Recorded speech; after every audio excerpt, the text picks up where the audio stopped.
Jon Snow stood on the icy ramparts of Castle Black, the wind beating against his cheeks, as he learned of Lord Eddard Stark's execution in King's Landing.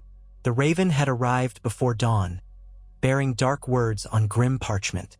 Ned Stark was dead, executed for treason at the command of King Joffrey Baratheon. That was the official story, but Jon felt the truth buried beneath the royal lies.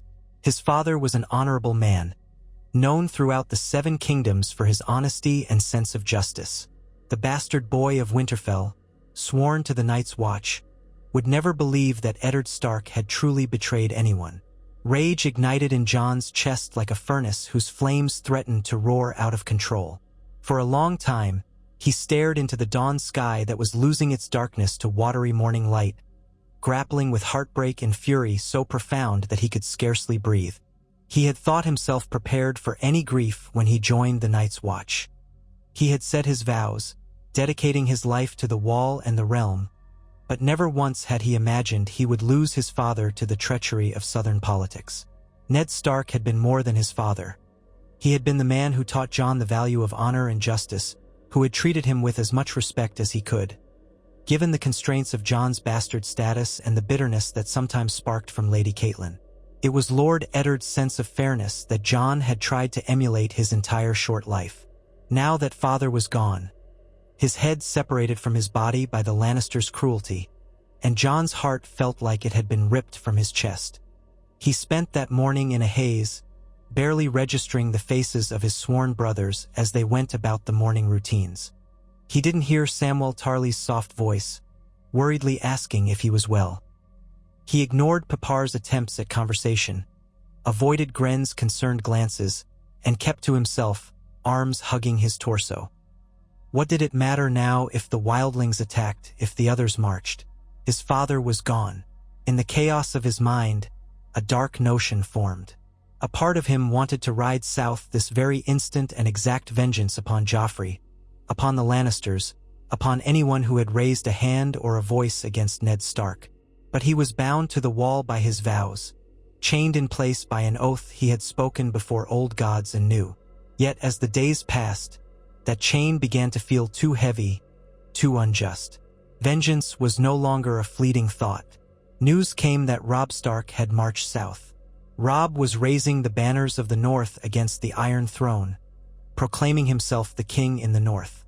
Warriors, bannermen, and lords across the region were rallying. Still, it was not enough to soothe Jon's anguish. Something deeper, more personal, stirred in him. A sense of betrayal, perhaps, that he was forced to remain at the Wall while his half-brother carried on their father's fight.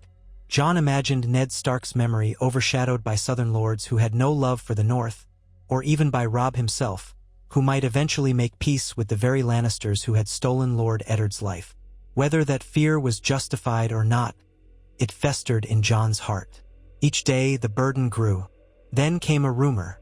One of the Rangers returned from south of the Wall speaking of turmoil in the realm. They said that Lord Tywin Lannister was amassing forces, that Renly Baratheon had claimed the crown for himself in the south, and that Robb Stark was forging alliances. Winterfell, the seat of House Stark, had become a pivotal fortress. Yet in Jon's ears, it sounded as though Winterfell might eventually fall into the hands of Southerners, if Robb miscalculated or if the war went poorly. The thought was unimaginable. Restless nights became the norm. A plan started to take shape at the edges of Jon's mind. Unbelievable at first, horrifying in its betrayal of the vows that had once meant everything to him. He told himself that if the realm truly needed the Wall defended, would it not also need the Stark name strong in the North? If the Lannisters seized power fully, if Joffrey's reign was left unopposed, the Night's Watch might starve. Old resentments and new alliances might forget the Black Brothers altogether. Who would send men and supplies? The Watchers on the Wall would die out, weakened and cast aside by the crown. Perhaps Jon thought his place was not here. He thought of his father's face, so often stern yet always gentle in the eyes when he looked upon his children. The father who took Jon aside once and said, "You may not bear my name, but you have my blood. You have a Stark's heart." The memory alone was enough to strengthen his resolve. He did not talk to Sam or to any other brother about what he intended to do. He feared their disapproval, feared that if he spoke the words out loud, he might be forced to face the enormity of his crime and thereby reconsider. But his anger was hot. His grief was fresh. He left the wall one night under cover of darkness, taking Ghost at his side, a newly acquired horse from the stables, and a store of provisions. There were a few watchful eyes in the courtyard, but Jon slipped away with the stealth he had learned from growing up in the corridors of Winterfell. Perhaps some suspected, but none outright challenged him. Or if they did, they could not catch him in time. It was desertion. Jon knew the punishment was death, beheading by the Lord Commander if he were ever found. But he could not silence the voice in his head that screamed, "Family comes first." Ned Stark was gone. Robb was too far south, too immersed in warfare. In his father's absence, who was protecting Winterfell? What if the North seat fell into the hands of opportunists, either from the south or even within the North itself? The Greyjoys had once rebelled. The Boltons were rumored to be cunning and brutal. There were old families with older grudges.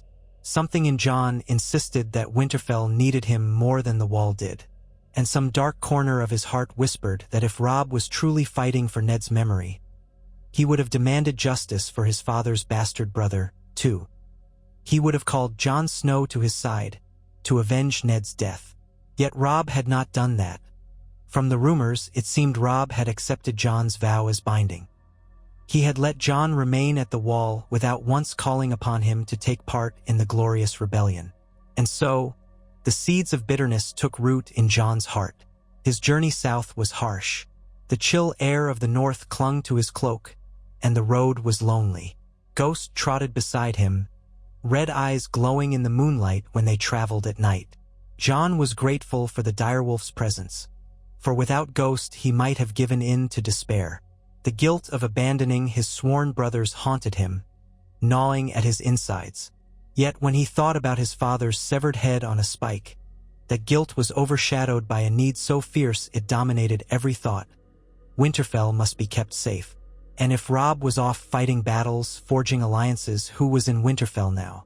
Bran and Rickon, yes, but they were just boys. Two younger brothers that Jon cherished. And there was Lady Catelyn, who hated the very sight of him for being a constant reminder of Ned's indiscretion. Would she allow Jon any role in the defense of Winterfell? Jon doubted that. He would not kneel at her feet and beg for scraps of acceptance. At each inn or holdfast along the way, Jon heard fragments of news. Robb Stark had achieved victories against the Lannisters. Some said he'd captured Jaime Lannister and was marching further south. Others whispered that the boy king in the north was unstoppable, that his wolves would tear any army apart. Everywhere Jon went, he encountered men who revered Robb, who called him the young wolf. The stories were so grand and triumphant that Jon felt an unexpected, bewildering pang of envy. Robb, the golden son, unacknowledged by the father for whom Jon grieved. Ned Stark's trueborn son. Jon tried to let pride in Robb's accomplishments warm his heart. Was that not what a brother should feel? But he could not banish the resentment that the world was praising Robb, while Jon trudged alone, an oathbreaker heading home as a traitor, uncertain of how he would be greeted if he revealed himself. He avoided large roads where possible, skirting the King's Road to stay away from traveling lords or caravans. Though he carried no black cloak, he had torn the black cloth from his shoulders when he departed the Wall. Jon's face was not unknown in the north. There was always a chance that someone loyal to the Night's Watch would recognize him as a deserter. Worse yet, men loyal to House Stark might report his presence to Lady Catelyn. Jon pressed on, hurrying as best he could, fearful but resolute. His first sight of Winterfell's tall, ancient walls nearly drove him to tears. The old gray stones rose from the midst of the fortress like an enduring symbol of the North's strength.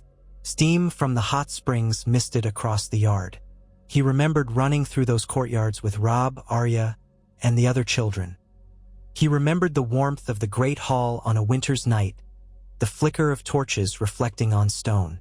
Just the sight of the place lifted an enormous weight from his chest, replacing sorrow with determination. Winterfell was home, No matter how Lady Catelyn might have tried to exclude him, it was the only place in the world that had ever truly felt like home. He had come not just to see it, but to claim it. Bran was the acting Lord of Winterfell while Robb was away, though still a child by all rights. Rickon was even younger. Lady Catelyn might be here, might not. Rumors suggested she'd followed Robb to attend the war councils. Perhaps it would be Ser Roderick Castle or Maester Luwin tending to the governance. Jon had no illusions that he could simply walk into the courtyard and announce himself. The notion of what he intended to do was so grand and terrible that the mere thought made his stomach churn. But he had made his choice. No matter what awaited him, he would see it through. That night, he camped beneath a copse of trees on the outskirts of the castle grounds, carefully watching the gates. There was movement on the walls. Archers patrolling, guards shifting watch, stable hands going about their chores. The castle was far from empty, but it was also far from bristling with an army. Most of the fighting men in the north were with Robb. That reality fueled Jon's audacious plan. He could not hold Winterfell against an army of Northmen if they were all present, but with Robb and his forces to the south, the fortress was guarded by a skeleton crew, loyal, yes, and well-trained in some respects, but not in the overwhelming numbers that would be necessary to thwart a surprise assault from within. Jon had always had a rapport with some of the guardsmen who remembered him as a boy. He had a chance if only he acted swiftly. He would show them that he bore the same wolf's blood as Robb, that he carried Ned Stark's spirit in his veins. And perhaps they would rally to him, seeing in him a leader to protect Winterfell in the absence of the rightful heir. He waited until the darkest hours, when only a sliver of moonlight guided his path. Ghost at his heel, he slipped to a postern gate he remembered from boyhood. It was seldom used except for hunts or small errands outside the walls. If it was still unguarded or lightly guarded, he might get inside. With a heart pounding so loud he feared the entire castle must hear it, Jon eased forward. His memory served. A single guard patrolled the gate, a man older than Jon by a decade or more, leaning on a spear. He looked bored, cold, ready for his watch to end. Ghost, silent as a stalking shadow, crept around the outer angle of the wall.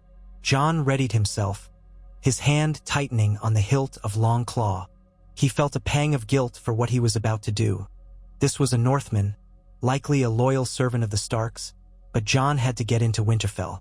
With deft precision, Jon leapt forward and smashed the guard's face with the pommel of his sword before the man could cry out. The blow was precise and forceful enough that the guard slumped, unconscious. Jon prayed he had not killed him. He pressed an ear to the man's chest, felt the faint thrum of his heart, and exhaled shakily. He did not want to be a murderer of his own father's men. Quickly, he retrieved the ring of keys at the man's belt, unlocked the postern gate, and quietly gestured for Ghost to follow. Inside the ancient walls, Winterfell felt eerily still. The courtyard was illuminated by a few torches, but most buildings were dark. Jon crouched behind a stack of firewood, scanning for any watchful eyes. The murmur of conversation drifted from the great hall. A pair of guards stood near the main gates, but no one seemed to be roaming the yard. If luck was with him, he could reach the inner keep before anyone realized he was there. Though he moved quietly, his heart thundered. Every shadow seemed to shift. Every distant clank of armor made him flinch. He was trespassing in the home he loved, setting in motion a confrontation with people who had once been family and friends. But the alternative, slipping away, returning to the wall, was unthinkable. For better or worse, Jon was resolved. He made his way to one of the side entrances of the keep, the one near the kitchens. At this hour, the kitchens were quiet, save for a single yawning kitchen boy throwing scraps to the dogs. Jon watched from the shadows for a moment. The boy turned, saw him. A moment of tension crackled in the night air. Jon raised a finger to his lips, pleading silently for silence. Whether from recognition or fear, the boy said nothing. His eyes flicked to the direwolf at Jon's side, then back to Jon. He trembled, but there was a flicker of curiosity there. Ghost's presence was half rumor, half legend among some of the Winterfell staff, and the sight of him in the flesh, here in the dark, might have sparked a moment of stunned awe. Jon mouthed, "Where is Maester Luwin?" The boy blinked, then pointed upstairs, toward the Maester's turret. Jon nodded and melted into the corridor, passing a corridor that led to the Great Hall. He needed to speak with Maester Luwin, if only to prevent needless bloodshed. The Maester was wise, kind, a man who had taught Jon lessons in reading, writing, and healing. Perhaps he would understand. Perhaps he would see that Jon was doing this not to harm, but to protect Winterfell. He ascended a narrow flight of stairs, heart in his throat. At the top, a single torch sputtered in a sconce.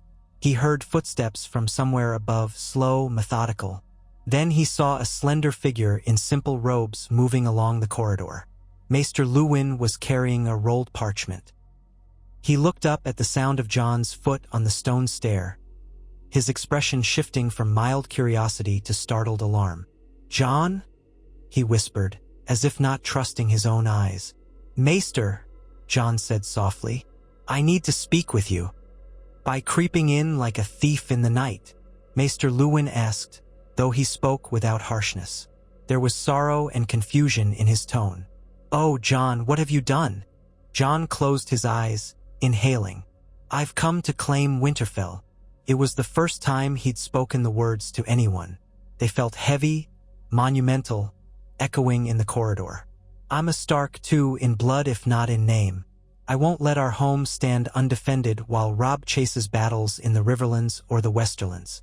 If the Lannisters or any other threat come north, they will find me, us, ready." Maester Luwin's voice was hushed. "Bran, Rickon, they are inside these walls. This is their seat. You understand what you are saying?" "I do," Jon said. "I'm not here to harm them, but they are children. The men will not follow a child for long, especially in a time of war. And Lady Catelyn, she despises me. I could never stand as her ally. If the North is truly to unite, it must see strength here in Winterfell. I am a man grown. I have my father's blood, and I have come to do what I must." The Maester's eyes were full of sorrow. "Robb's men remain loyal to him. They call him king in the North, Jon. If you declare yourself Lord of Winterfell, you are making yourself an enemy to your own brother." Jon's face hardened. "He left me no place at his side. He marched south without calling on me. He sits in councils with great lords while I was forced to keep my vow. When news reached him that Ned was dead, he did not once call upon me. He left me to freeze at the wall. Did he think me worthless?" "Surely Robb thought he was honoring your commitment," Maester Luwin said. "He would not deliberately dishonor you. He is young, uncertain. This is war, Jon. The times? It doesn't matter," Jon interrupted, voice trembling with the emotion he tried to contain. "I'm done standing aside. Winterfell is mine to protect. I will not move aside for Bran, or Rickon, or anyone." Maester Luwin's breath shuddered in his chest. Jon had never seen the old man look so pained. "What do you mean to do?" "I want no bloodshed," Jon said, and he believed it. "But I will do what I must to secure the castle. At dawn I will gather the men, those who remain. If they will bend the knee and accept me as the Stark in Winterfell, then none shall be harmed.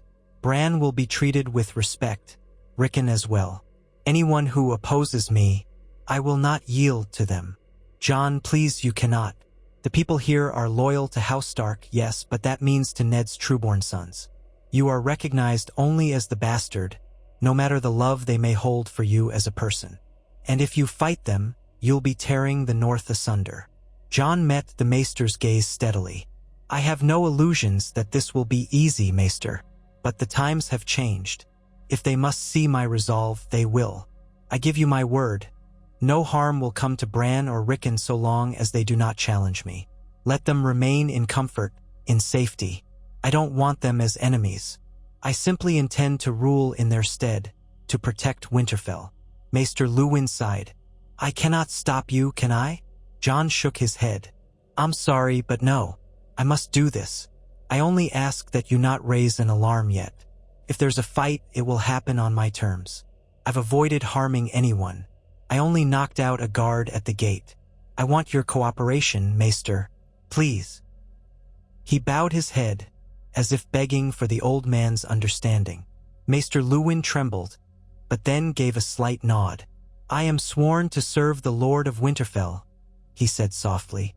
"If you take that title, for better or worse, I must do as you ask. I only pray that the gods forgive us." Jon exhaled, relief and dread mixing in his chest. "Then I shall see you at dawn in the Great Hall."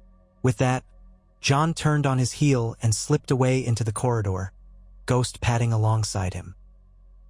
He could sense the Maester's eyes lingering on his back, heavy with regret and worry. Jon felt it too. Each step deeper into Winterfell weighed on him, but he had come too far to turn back. That night, he kept out of sight, sleeping in one of the abandoned rooms in the far side of the keep, a place seldom used. He and Ghost curled up on an old straw mattress that reeked of dust and disuse. Jon's dreams were fraught with images of Ned Stark's face, first warm and proud, then cold and lifeless. He saw Robb leading armies in the south, golden sunlight glinting on his sword, while Jon stood in Winterfell's shadowed hall, consumed by darkness. He woke in a sweat, shivering despite the summer warmth. Dawn was near. He rose, ran a hand through his dark curls, and steeled himself for what must come. No turning back now. He belted on Longclaw, adjusted the sword at his hip, and called Ghost to his side. The corridors of the keep were stirring with early morning activity. Kitchen staff preparing breakfast, a few guards finishing the night watch. Jon said nothing as he moved, ignoring the startled looks of a few staff who recognized him. He reached the courtyard just as the sun began to kiss the top of Winterfell's outer walls. Ser Rodrik Castle was there, sword at his hip, an expression of shock and suspicion crossing his face as Jon approached. "Jon Snow," Ser Rodrik said, the name heavy with both recognition and confusion. "What in the name of the Seven are you doing here? You ought to be—" "I am here to speak with the people of Winterfell," Jon said in a strong voice. Already, a small cluster of guards and servants gathered, drawn by the unusual sight. "Summon everyone, if you please. I won't repeat myself." Ser Rodrik frowned, his hand on the pommel of his sword. "I should have you arrested. You're an oathbreaker." Jon's jaw tensed. "Perhaps. But do you have the strength to do so?" A hush fell around them. Ser Rodrik had a handful of men by his side.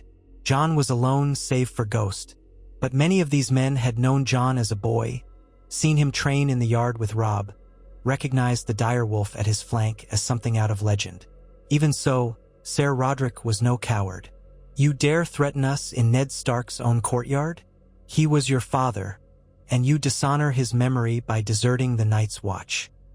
Jon's voice cracked slightly. "What do you know of honor and memory, Ser Rodrik? My father was murdered. My brother is gone to war. Winterfell stands in danger of subversion or invasion. I will not let that happen. I am claiming Winterfell as my own, in my father's name. I will protect it. All of you must decide if you will stand with me or against me." A stunned silence answered him. Then one of the younger guards burst out. "You can't do that. Robb Stark is Lord, King in the North." "I can and I will," Jon said firmly. "If Robb returns, then we shall see. But until he does, this is my seat. Now call the castle's people together. I will speak to them in the Great Hall." More guards trickled into the courtyard, uncertain what to do. Ghost's presence, lips curled to reveal sharp teeth, made them hesitant to rush Jon. In the hush, Maester Luwin emerged from one of the keep's doors, a solemn expression on his face. He stepped forward, voice trembling as he addressed Ser Rodrik. "Ser, I spoke with Jon last night. He means to claim Winterfell. We must hear him out." Ser Rodrik's mustache quivered with anger. He looked around at the uncertain guards, many of whom hesitated. They recognized Jon as Ned Stark's blood, if not in name. Most of the men here had grown fond of him during the years Jon spent in Winterfell as a youth, training with them, learning from them. The situation felt surreal, and the oath to House Stark warred with the knowledge that Ned's rightful heir, Robb, was far away. Very well, Ser Roderick said at last, stiffly. If you have words to speak, speak them in the great hall. But do not doubt we have steel if you raise your hand against us. Jon inclined his head.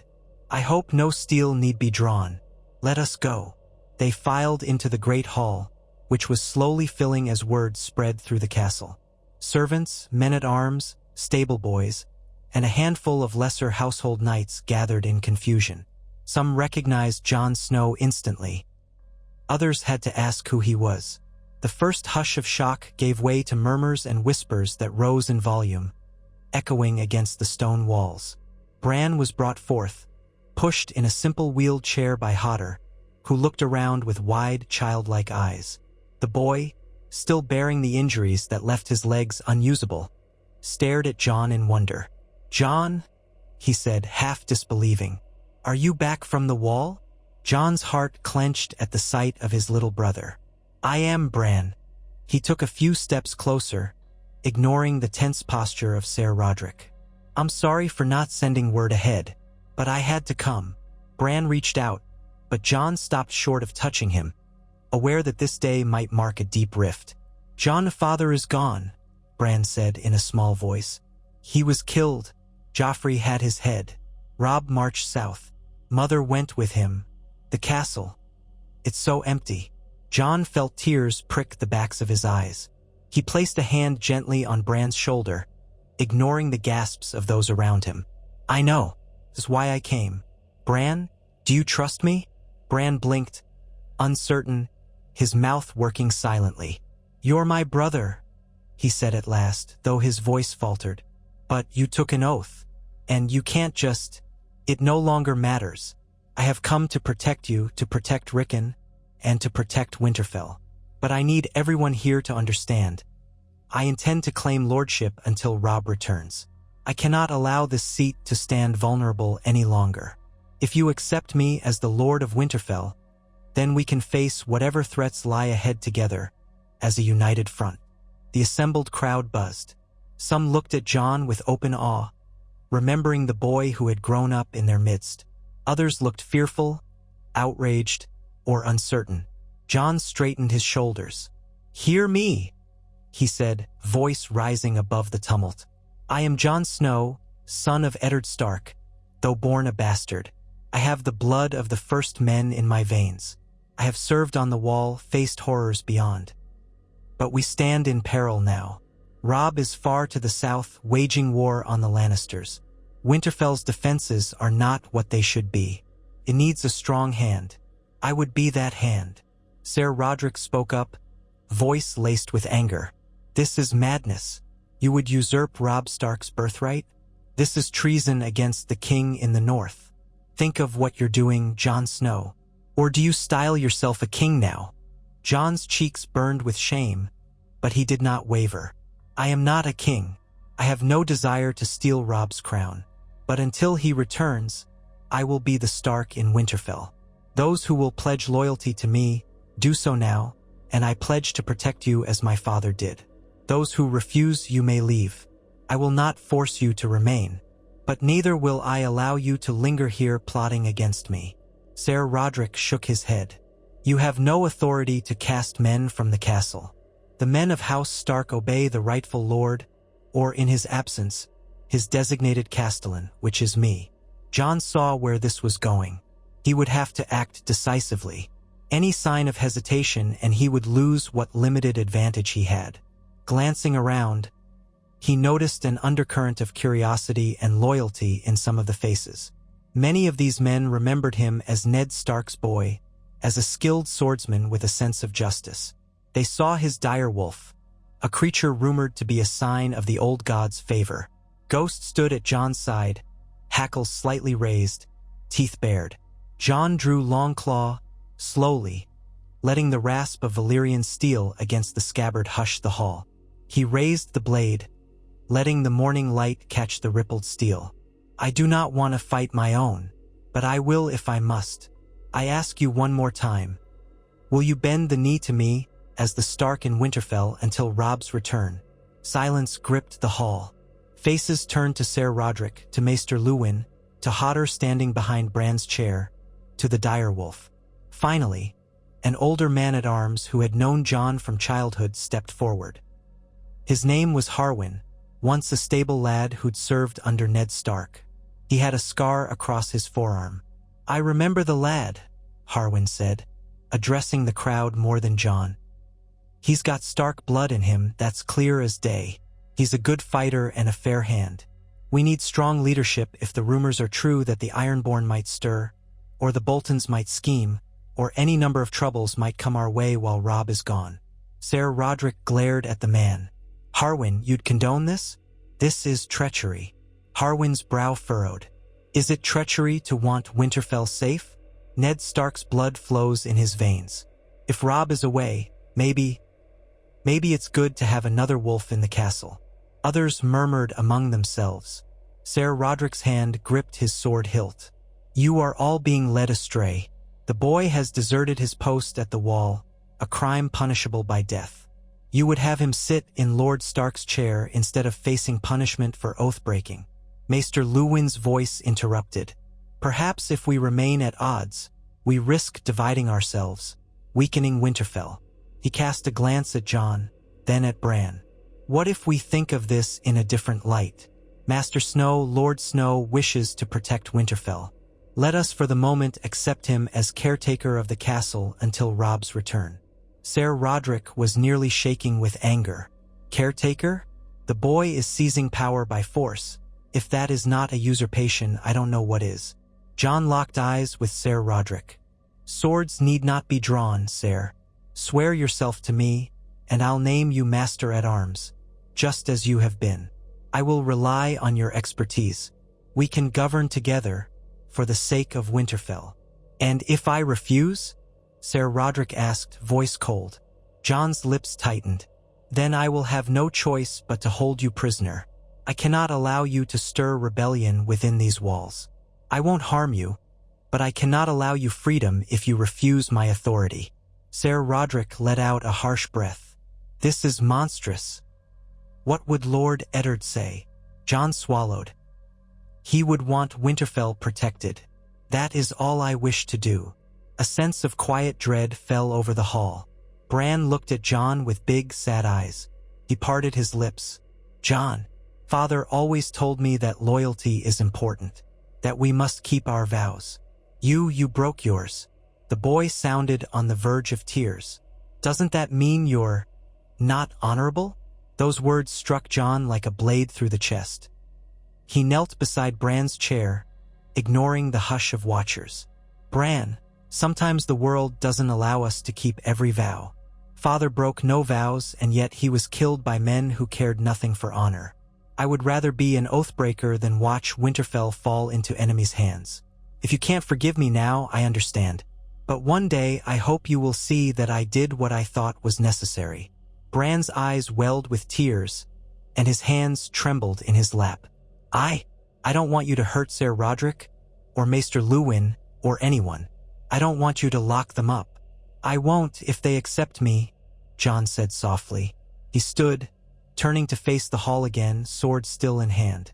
"So, who here will recognize me as the Lord of Winterfell? Step forward if you do." Harwin took a hesitant step forward and sank to one knee. A few others followed, uncertain but willing, perhaps out of fear, or out of respect for Ned's blood in Jon's veins, or simply from a pragmatic sense that they needed a strong leader with Robb away.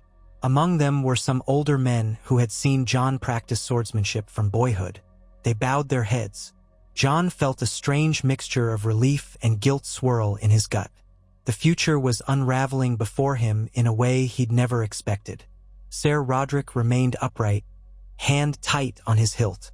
For a moment, Jon feared the old knight would lash out, but seeing the wave of kneeling men was too much. Ser Rodrik's face was contorted with grief and anger. He slowly eased his grip on the sword, though he did not kneel. "I am your prisoner, then," he growled, voice hoarse with betrayal. Jon's heart clenched. "Take him to his room," he instructed two men who had knelt. "He is to remain there under guard, unharmed. If he chooses to accept me, he may come and go as he pleases. Until then, I cannot allow him to move freely." The men nodded. Ser Roderick looked at Jon with an expression of heartbreak. "I served your father all my life. I served this house, and now I am cast aside by his bastard. Gods be good. How has it come to this?" Jon couldn't meet his eyes. "I'm sorry. I wish it were different." They led Ser Roderick away, though he did not fight them. In the great hall, Bran shifted uncomfortably in his chair. "What about me?" he asked, voice shaking. "And Rickon? Are you going to make us your prisoners, too?" Tears stung Jon's eyes. "No, Bran. You're free to move as you like within Winterfell. Nothing will change for you, only that if you try to undermine me, I will have to stop you. I don't want to do that. I want you safe and comfortable. Will you let me protect you?" The hall was silent. Bran gave a trembling nod. It was clear he was far from understanding the intricacies of what was happening, only that his older brother, who had once been a bastard sworn to the Night's Watch, now claimed to be the Lord of Winterfell, and Ser Roderick, a man he trusted, had been removed. The tension in the hall was palpable. A single question lingered in every mind. How will Robb Stark respond? Jon sheathed Longclaw. "That is all," he said, turning to the assembled men and women. "See to your duties. Nothing changes. I want the gates guarded as always, the stables tended to, the kitchens working. But from this moment forward, you answer to me in all matters." Dismissed. The crowd dispersed, some quickly, some hesitantly. Ghost stood at Jon's side, ears pricked, gaze sweeping the hall as if searching for any threat. The direwolf's presence radiated both awe and fear, a silent testament that Jon Snow was not the boy he once was. Jon let out a shaky breath. The deed was done. He had seized Winterfell. It felt unreal, like a dream teetering between triumph and horror. In the days that followed, Jon established his control with minimal bloodshed. Only a few tried to resist, some guards loyal to Ser Roderick or to the memory of Ned and Robb. Jon gave them a chance to yield. Most did, bowing to him begrudgingly, though a few demanded to leave. Jon allowed it, hoping they would not muster forces to retake Winterfell. He left it to the gods. He did not have enough men to forcibly hold them if they insisted on leaving. But for the most part, the castle fell in line, if only out of a sense of inevitability. He named Harwin as captain of the guard, though the older man was uneasy in the position, still grappling with the moral quandary of defying Robb. Jon held daily councils with Maester Luwin, trying to learn about the castle's supplies, the needs of the small folk, the state of the harvest. Winter was always coming. Ned Stark had taught him that.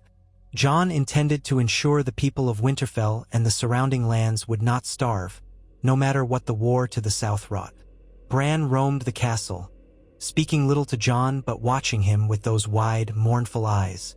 Rickon, too young to understand fully, clung to his brother Shaggy Dog, the black direwolf who roamed the halls with a feral, tense energy. Jon often saw Rickon slipping away from the courtyard as if frightened. He tried to reassure the boy, but Rickon seemed to sense the undercurrent of betrayal in the air. Some nights, Jon found himself in the Godswood, kneeling before the heart tree. He pressed a hand to the rough bark, stared into the carved face's weeping eyes, and begged for forgiveness. "I hope I'm doing right by him," Jon whispered. In his mind, he saw Ned's face. Could father see him now, from some heaven beyond? Was he proud or horrified? Jon shook with the force of his doubts. Yet each dawn he rose, donned his cloak and carried on, determined to keep Winterfell safe and to show the North that a Stark, bastard or no, still held these ancient halls. Before long, word of Jon's coup began to seep beyond the castle walls. Raventree Hall, the Dreadfort, Deepwood Motte. Messages were carried by travelers or by those few who had left rather than serve Jon. The rumors grew, painting him a dark traitor to both the Night's Watch and to Robb Stark. Jon could almost feel the eyes of the lords turning toward Winterfell. But with Robb and his host so far south, who would come to challenge Jon's claim in the immediate sense? The Boltons? The Manderleys? The Serwyns? They might be outraged, or they might see an opportunity in the chaos. Jon braced himself for the storms that would follow. Meanwhile, in the Great Hall, Jon took to sitting in Ned Stark's old seat during the day, hearing the concerns of small folk or the disputes of the local farmers. It felt wrong, as if he were playing a role meant for Robb, but he forced himself to appear calm and commanding. He tried to judge fairly, as Ned would have. If he must bear the mantle of Lord of Winterfell, he would do so to the best of his ability. He didn't want these people to suffer. He wanted them to see that a Stark was still looking after them. For many, that was enough. They bowed, grateful that someone was minding the harvest, the roads, the defenses. Even if it was the bastard son, it was still a Stark in the north, one who wore a sword of Valyrian steel and had a direwolf by his side.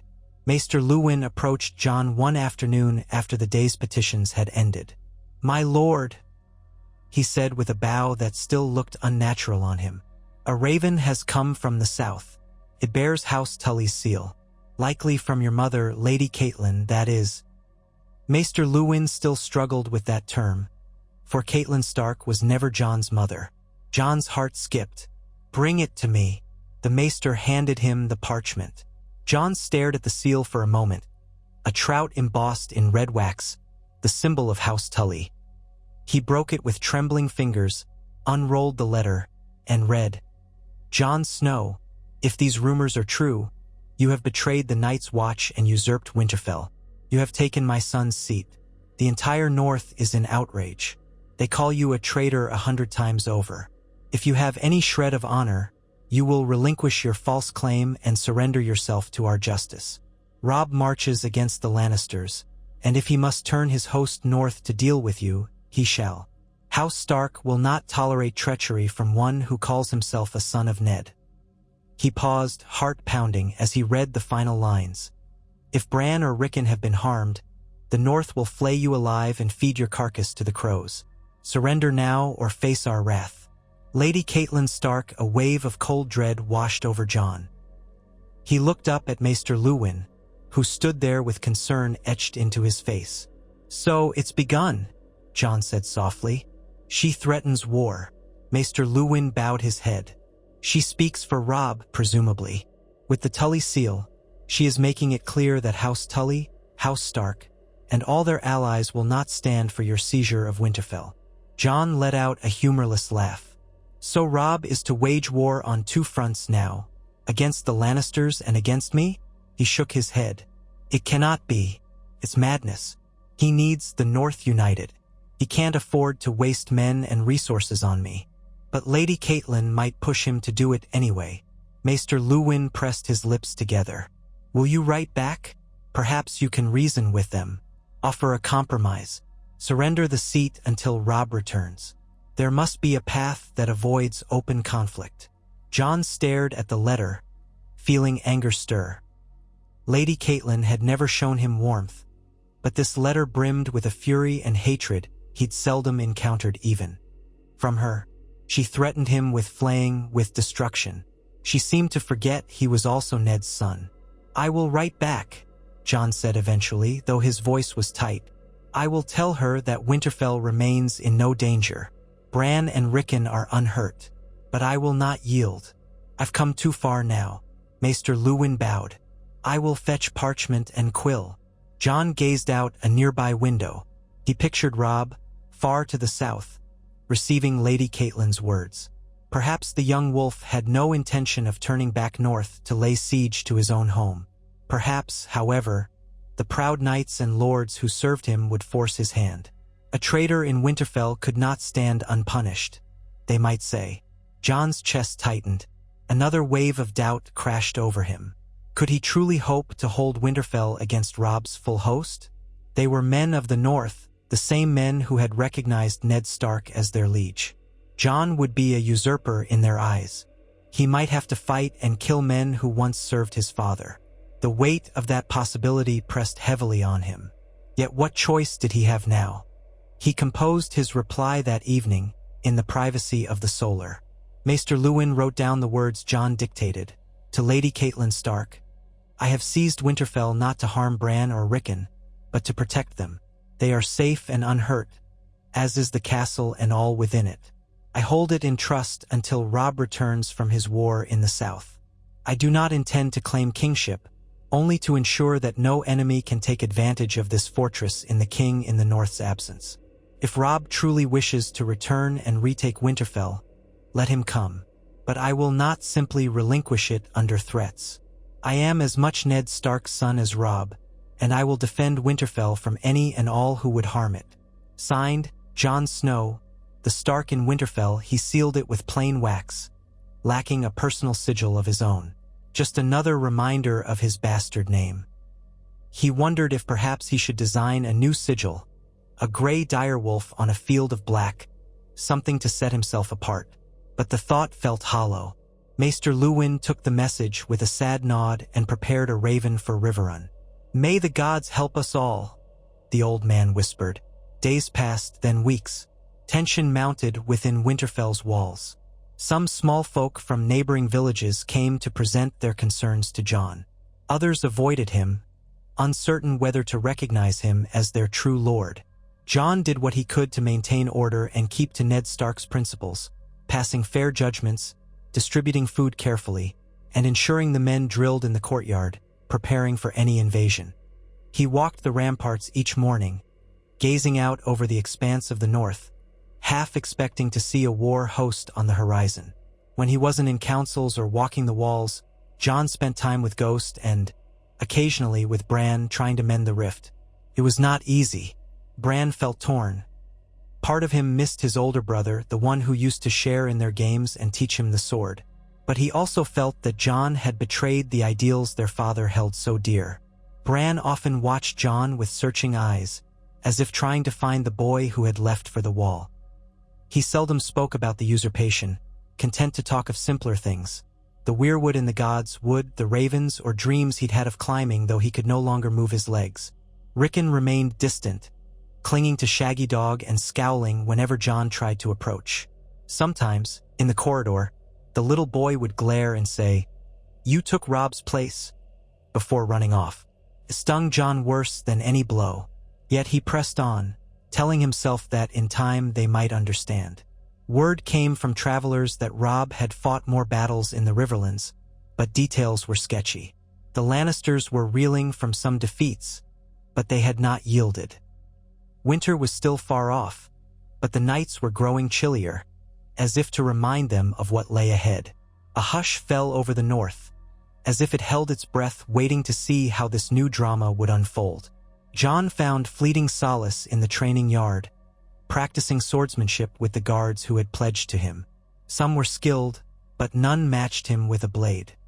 He had grown formidable at the wall, learning from men of every corner of the realm. In the yard, he loosed some of his pent-up frustration, sweat glistening on his brow. Each clang of steel felt like a small release of the guilt that dogged him. But once the training ended, the guilt returned in full force. One evening, Jon sat alone in Ned Stark's solar, the fire crackling in the hearth. Documents and ledgers lay scattered on the table, accounts of harvest yields, rosters of men left behind, letters from worried bannermen. The flickering light bathed the room in warm tones. Ghost lay at Jon's feet, his red eyes half-lidded, ever watchful.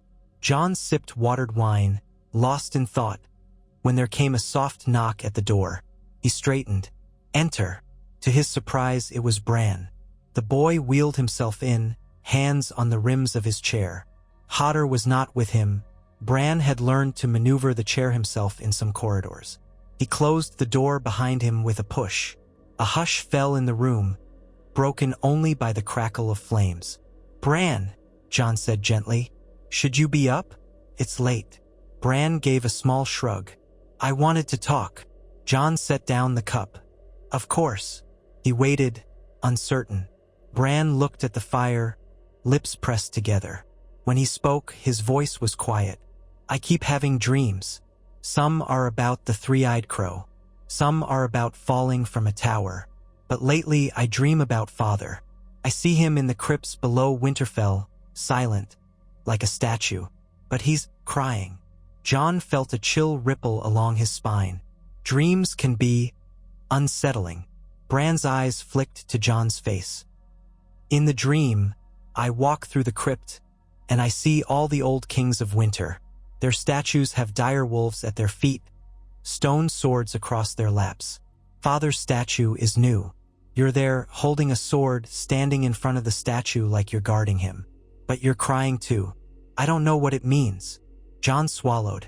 Dreams don't always have a meaning, Bran. Sometimes they do, Bran said solemnly. Old Nen used to say we Starks can have wolf dreams or green dreams or visions. I don't know if that's true, but ever since you came back and took Winterfell, I feel this heaviness, like the old stones of the castle are sad. Does that make sense? Jon's eyes stung. He nodded slowly. It does. Bran let out a shaky breath. I miss Father. I miss Robb. I miss how things used to be. I know you're trying to protect us, but it feels like everything is broken now. Jon closed his eyes. I never wanted to hurt you, or Rickon, or anyone in this castle. But I had to do something, Bran. I couldn't let Father's death go unanswered. And the more I heard about the war, the more I worried. Winterfell felt abandoned. I wanted to make sure it was defended. Bran looked down at his limp legs. Maybe if I wasn't broken, I could have helped defend Winterfell. Maybe I could have been the one to keep it for Robb. Then you wouldn't have had to leave the wall. I'm sorry. Jon stood, crossing to Bran. He knelt, placing a hand on Bran's shoulder. No, Bran, don't ever say that. You're not broken. And what happened? None of it is your fault. I made this choice. I'll bear the consequences. Bran searched Jon's face, his own shining with tears. I don't want you and Robb to be enemies. I love you both. Jon pulled Bran into a gentle embrace, feeling the boy's frail arms around his neck. I love you too, little brother. I hope one day Robb can see reason, and we can stand together again. But if he marches against me, I will do what I must to keep Winterfell. The words tasted bitter on his tongue, but they were the truth. Bran sniffled, pulling away. He has gray wind. You have ghost. Wolves shouldn't fight each other. It's not right. Jon looked into Bran's sad, solemn eyes. No, it isn't right. But the world isn't right. All I can do is try to protect what's left of our family, in my own way. Bran nodded, blinking back tears. I'm tired, he whispered, voice small. Jon gently helped guide Bran's chair to the door. Let me call Hodder for you. Bran wiped his cheeks and shook his head. I'll find him. Thank you for talking to me. He left the solar, leaving Jon feeling more hollow than ever. The child's simple words cut through all the justifications and grand pronouncements.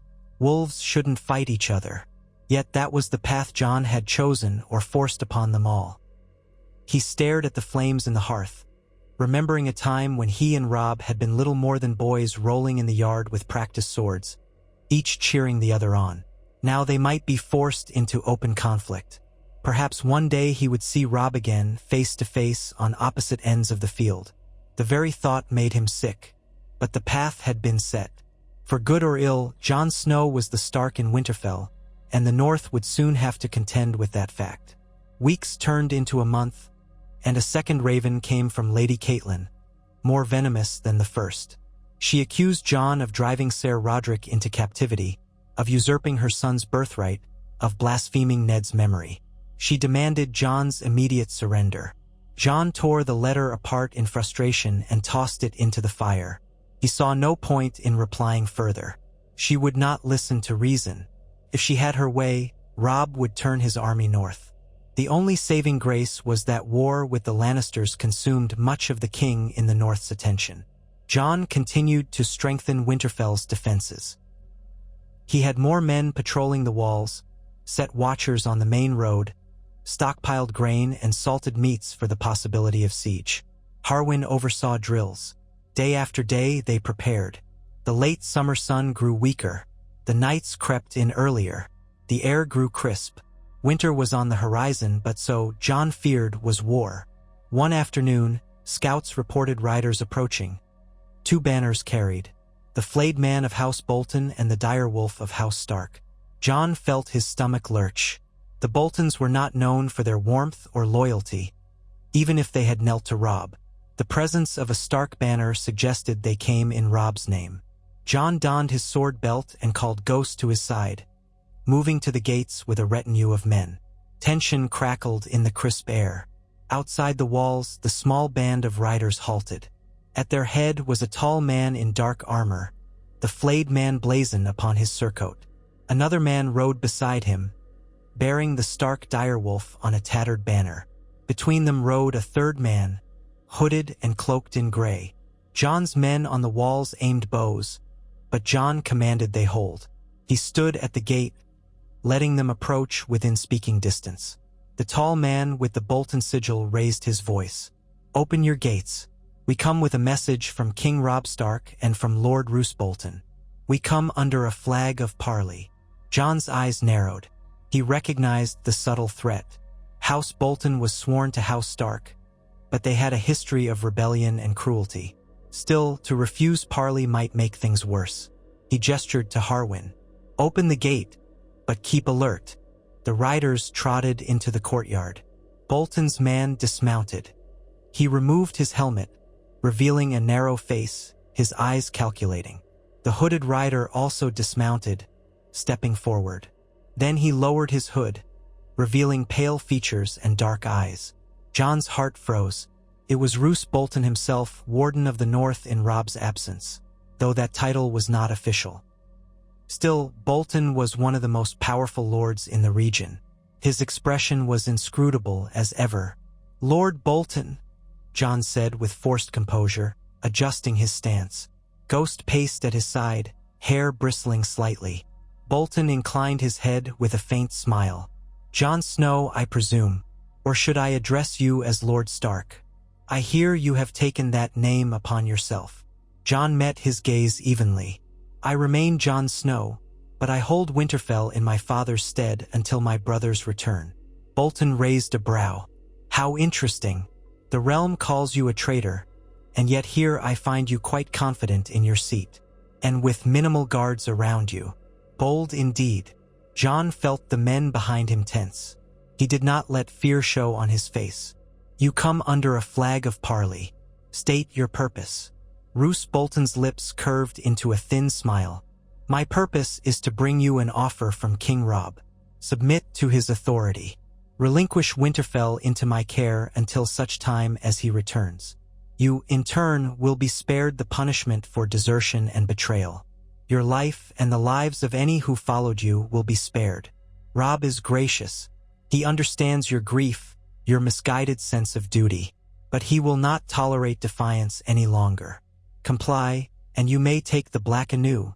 Your father's memory shall spare you from further penalty." Jon's mind raced. Another chance to return to the wall, as though nothing had happened? He knew it was a false absolution. How could he ever go back to the Night's Watch after deserting?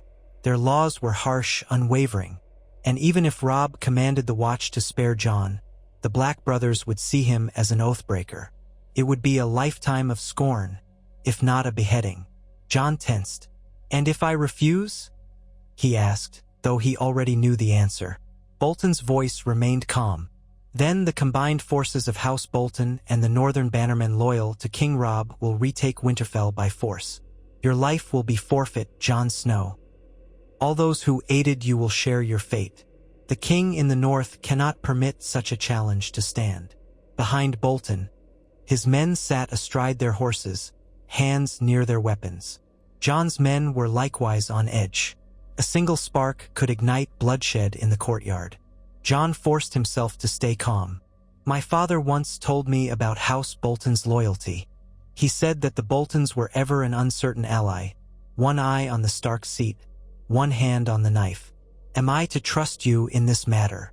Bolton's expression did not change. "You need not trust me. You need only trust that King Robb has commanded his bannermen to remove you. House Bolton was closest, so we answered the call. If you resist, we will do what we must." Jon's nostrils flared. "We will not yield to threats. This is my home. I will not abandon it." Bolton gave a soft chuckle. "So be it. Then you shall find the flayed man at your door soon enough."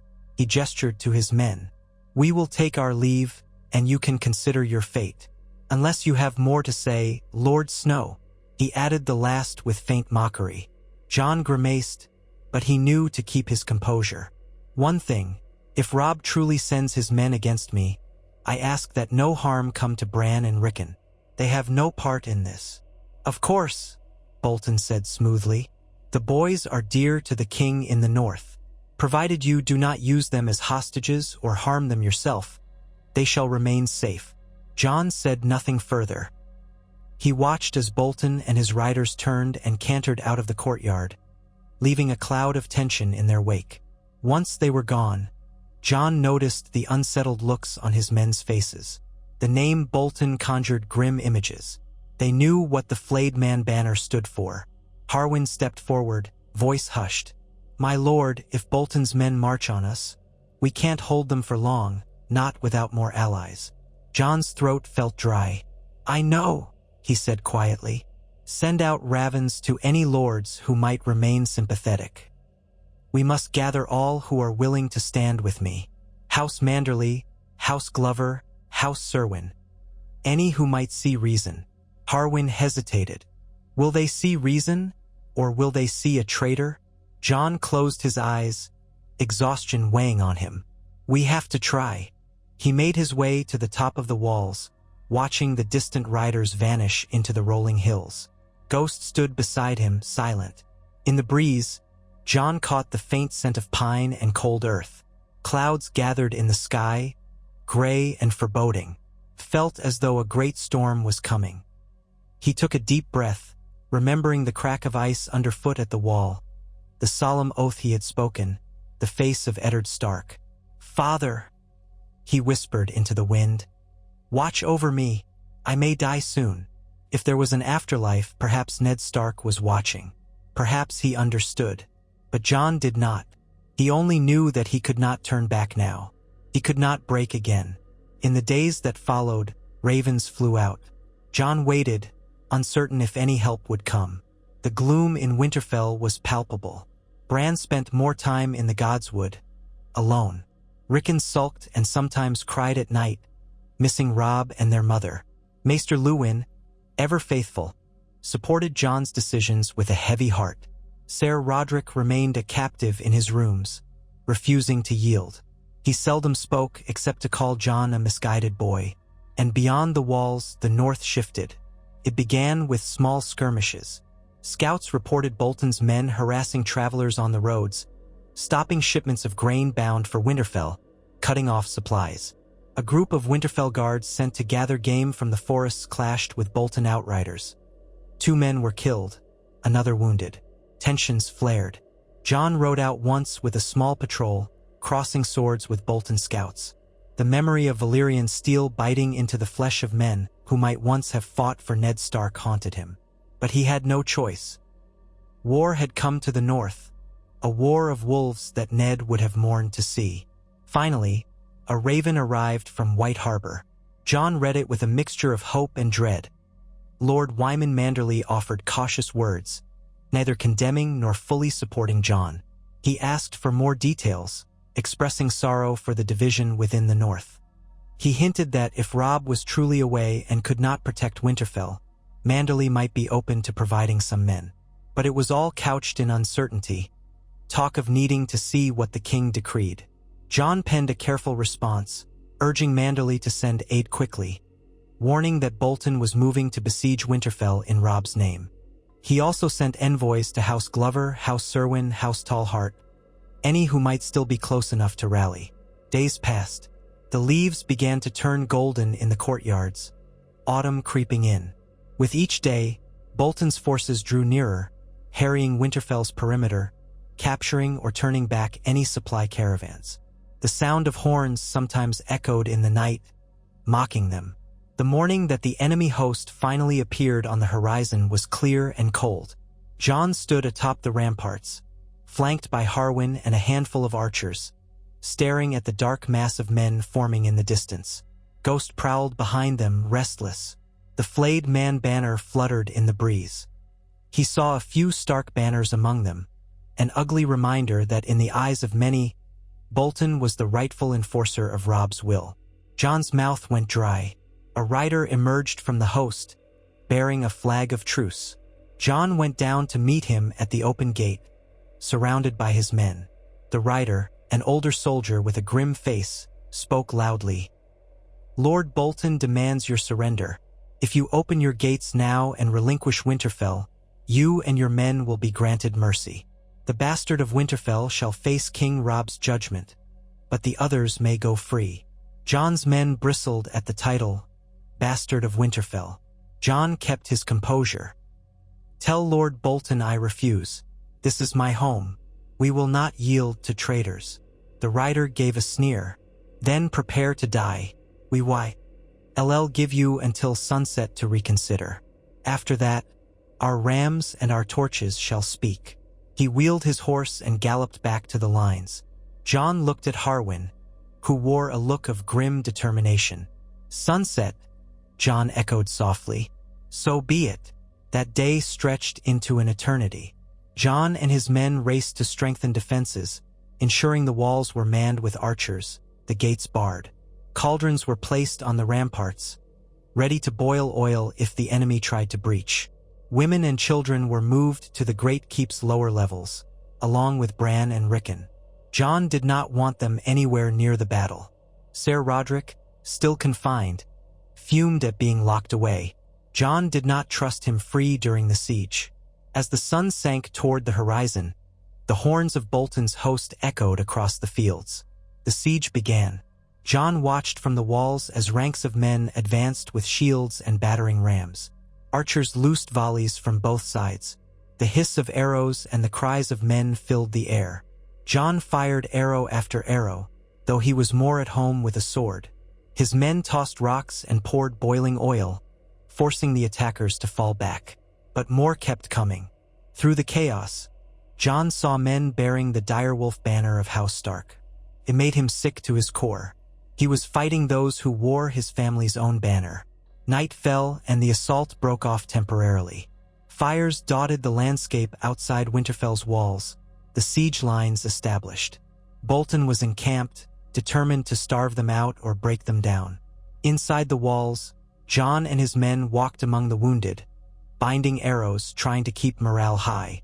Ghost padded through the corridors, unnerving some but giving hope to others. At dawn, the assault renewed with savage intensity. Jon donned his armor and took his place on the ramparts. He glimpsed flayed man banners swaying in the wind, heard the clang of steel against wood as the rams battered at the gates. Screams filled the air. Men died on both sides. Hours of brutality wore on, and though Winterfell's walls were strong, the defenders were too few. A section of the outer gate began to splinter. Bolton's men surged forward with renewed vigor. "Fall back to the inner yard," Jon roared when the outer gate gave way. The courtyard erupted in chaos as Bolton's men poured in. Jon leapt from the rampart onto a stairway, drawing Longclaw, ignoring the jolt of impact on his ankles. Ghost bounded beside him, snarling. The battle closed in around them, sword against sword, shield against shield. Jon fought like a man possessed, Valyrian steel humming. He cut down one Bolton man, then another. Blood splattered on the cobblestones. The smell of iron and sweat clung to the air. Ghost lunged at a soldier who tried to flank Jon, dragging him down by the throat.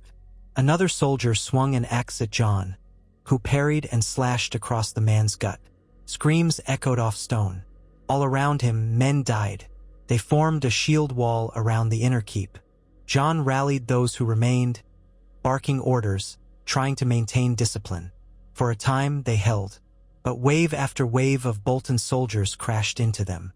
Smoke rose from the outer buildings set aflame. Winterfell was burning in places, the fires creeping. It was a sight out of Jon's worst nightmares. A gap opened in the line. Bolton's men flooded through. Jon found himself separated from some of his guard, forced back against a crumbling wall. Through the din, he heard Harwin shout for him.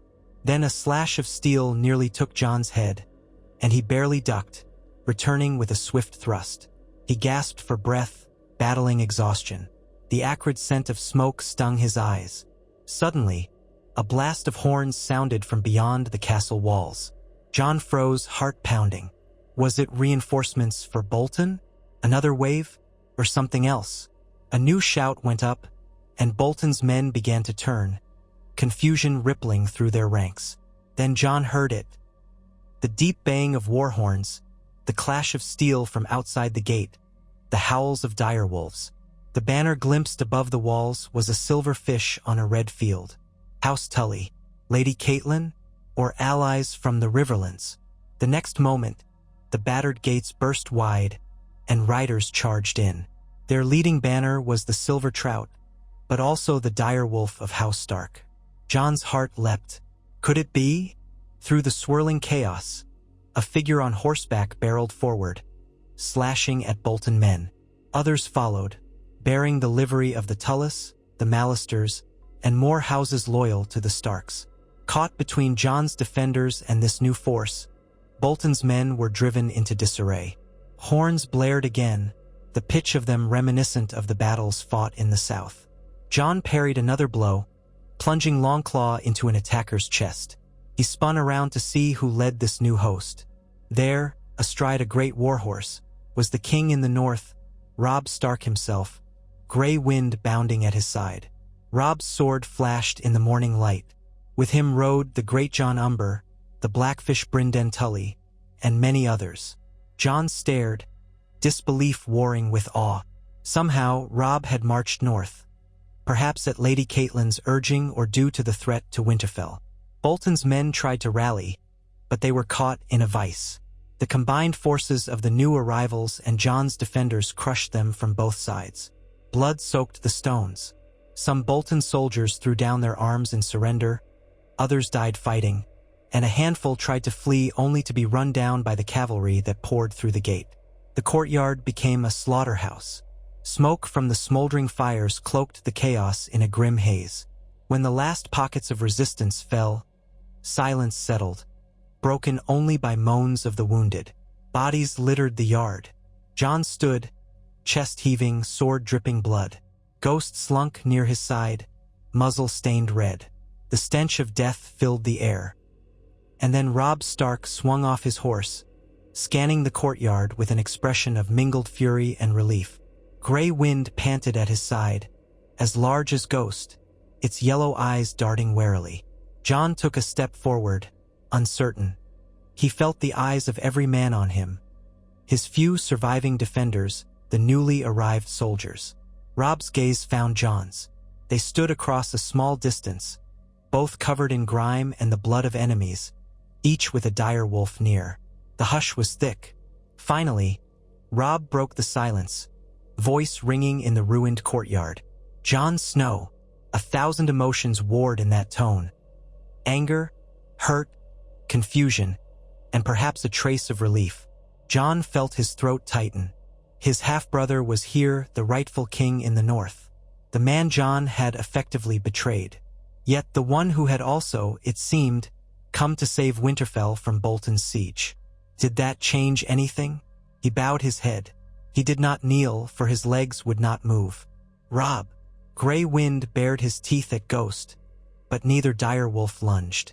The tension crackled like lightning in the smoky air. Men shifted uneasily. The great Jon glared at Jon, hand on his sword.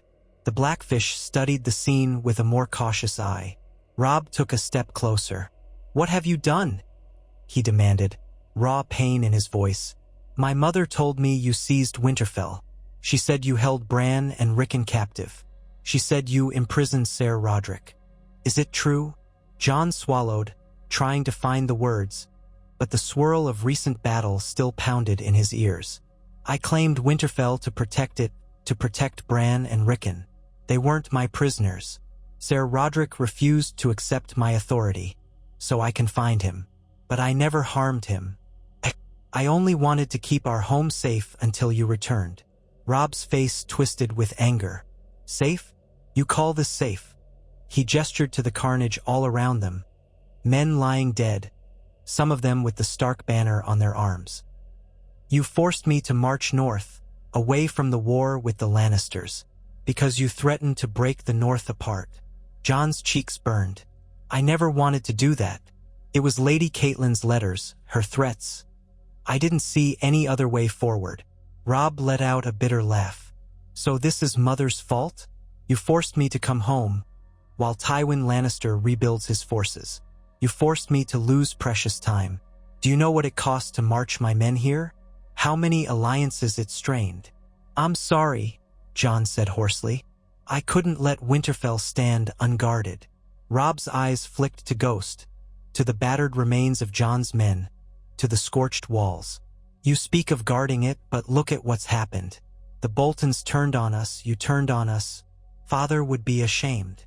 Those words cut deeper than any blade. Jon felt a surge of anguish. He opened his mouth to speak, but no words emerged. The men around them stirred, uncertain if they should intervene. Tension thickened the air. Then, from the side of the courtyard, Bran emerged, wheeled by Hodder. His face was streaked with tears, Rickon at his side clinging to Shaggy Dog. Bran called out, "Robb! Jon!" His voice trembled. Robb spun at the sound. His hardened expression softened at once when he saw his younger brothers. He rushed over, dropping to one knee beside Bran's chair, hugging them both. Rickon burst into sobs. Grey wind sniffed at them. Bran said, "Please don't fight. Jon never harmed us. He was just confused. He missed Father." Tears glistened on Bran's lashes. Robb stroked Bran's hair. "Are you all right? Truly?" Bran nodded. "Yes." Jon looked after us. Across the courtyard, Lady Catelyn appeared, stepping through the smoke, eyes locked on Jon with a mixture of fury and suspicion. The Tully men parted for her. She kept her distance, as though Jon's presence disgusted her. But her gaze flicked to her younger sons, and relief warred with anger. "They are unharmed," she murmured. Then she turned to Robb, her face tight. "We must see to the wounded, secure Winterfell." Robb stood, nodding, and turned back to Jon. "Surrender your sword. Submit to my judgment." Jon's knuckles whitened around Longclaw's hilt. This was the moment, the choice. He could cling to his claim, fight Robb, and likely die. Or he could yield. The men around him watched, hands on weapons. Ghost stood tense, ears pinned back, sensing Jon's turmoil. He looked at the battered walls of Winterfell, at the fires smoldering, at the bodies strewn about. He looked at Bran and Rickon, safe but terrified. He looked at Robb, who wore the crown of the North in every line of his stance, his gray eyes blazing. Jon remembered the days when they were boys, sparring in the yard, laughing together. The memory stabbed him with regret so deep he could scarcely breathe. Slowly, with trembling fingers, he unbuckled his sword belt. He held Longclaw before him, hilt first. "Take it," he said, voice breaking. "I submit." Robb stared at Longclaw for a long moment, as if the sword itself were a symbol of all that had gone wrong. Then, gingerly, he reached out and took it from Jon's hands. The courtyard was silent as a crypt. Jon let his arms fall to his sides, the final act of surrender. He braced himself for Robb's fury, his mother's condemnation, for the punishment that would surely follow. But at least Winterfell was no longer under siege, and his brothers were alive. Perhaps that was the only solace he could find. Robb looked at Jon, the sword in his hand. A swirl of conflicting emotions darkened his face. All around them, men waited. The wind rustled the banners overhead, one the proud direwolf of House Stark, the other the battered trout of House Tully, and scattered among the ruins were the flayed man banners of House Bolton, trampled in the dust. Winterfell, the ancient seat of the kings of winter, had seen betrayal, bloodshed, and the clash of wolves. Now its fate and Jon Snow's rested in the king in the North's hands. And in that heavy silence, the sun broke through the smoke, illuminating the courtyard in stark light, as if the old gods themselves bore witness to the tragedy that had befallen the House of Stark and the uncertain future that lay ahead.